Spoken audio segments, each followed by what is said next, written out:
Good evening. Chapter 3 of the Quinlan W. Conley Way and Method. Chapter 3 will be a quick one. This is just my best overall personal interactions so far. Every good interaction,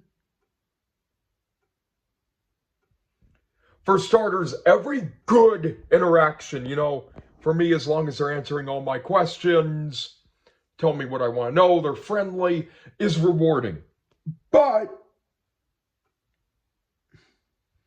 there, of course, are some that stand out more than others. And I'm going to name off about, 4 or 5 of them, starting with number 1. And I talked about this pretty well in the last chapter. The big city girls in my art class. My freshman year of high school, I learned a lot about how children in major cities behave. And sometimes act and bring their big city attitude to a remote area. And their values. I've learned some of their values too. That was one thing it taught me, like how people from big cities kind of are, especially like kids that, move up here as children, but still have that cultural thing, It's kind of like when you immigrate to America when you're 15 from, let's say, England. I have a friend who came when she was 15. She still eats beans on toast and says the lounge instead of the living room. So all that stuff it's kind of the same thing, I have another friend who immigrated from Korea at 15.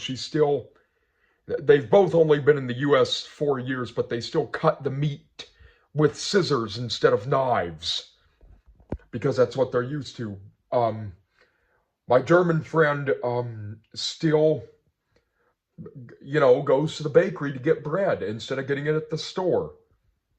And she brings her own bags to the store because in Germany they don't do that. They don't use bags. Number 2, and this is something I did not mention in chapter 2, Feast World Kitchen. I went to this wonderful rotating refugee restaurant in Spokane that has become pretty popular the very first week they opened. The first full week they opened in 2021, I was fortunate enough to meet the owner, who is from Jordan. She's a really lovely lady. She loves sharing her culture. They even gave me a free meal to take home. They all waved at me. At the time, the indoor part was still under construction, and you can only eat outside. That's not an option anymore.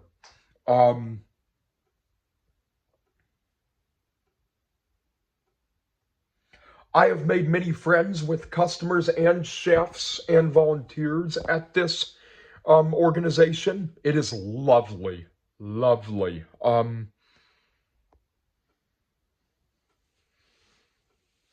I've been to nearly 20 nights. I've even, I can take credit by getting them more known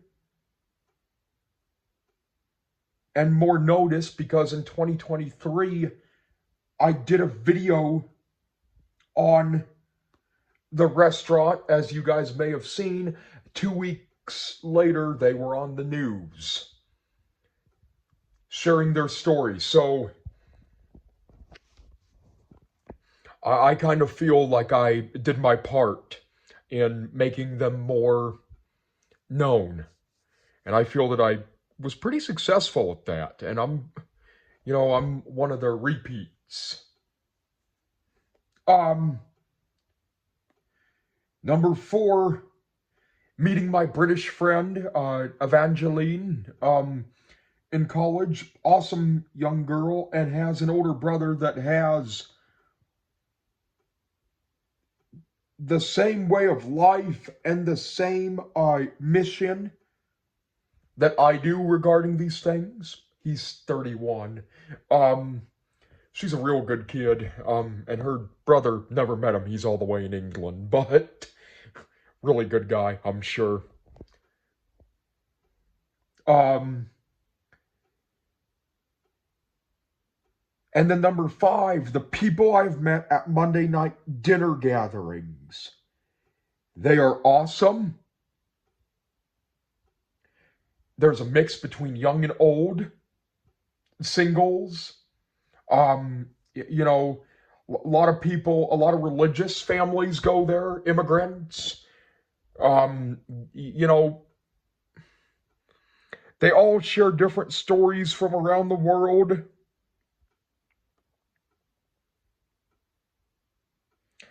And who they've met, like at these Monday night dinners, a lot of parents who adopted children and internationally attend. It's real rewarding. I've gained 14 new friends just by attending these. I've attended 5 of them. I attended one yesterday, actually. I've gained phone numbers, Facebook friend requests, all that. It's a very rewarding thing. And it's something that I'm honestly very proud of, especially in my lifetime, because it's very rewarding. I would go to them. They're not every Monday, but they're wonderful. And I should start bringing buddies to them. They're wonderful. Anyway, I thought you guys might find that interesting. Chapter 4 is going to be a little bit longer because it's going to go into more depth of why I do certain things, why I don't do certain things, basic tips, stuff like that. Bye-bye.